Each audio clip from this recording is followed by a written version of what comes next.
Momen haru bocah pemulung semangat belajar di samping gerobak sampah di sela-sela istirahat. Seorang bocah menjadi sorotan kala belajar saat istirahat memulung. Bocah itu diketahui meletakkan bukunya di atas meja kecil.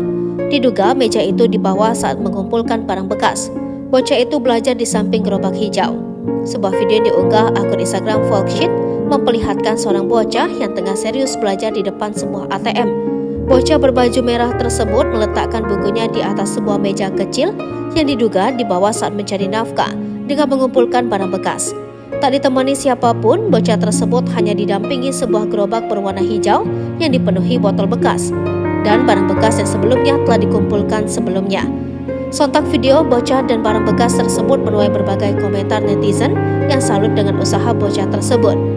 Jujur iri banget sama dia karena bisa nyempetin belajar di sela-sela kesibukannya buat bantu cari nafkah.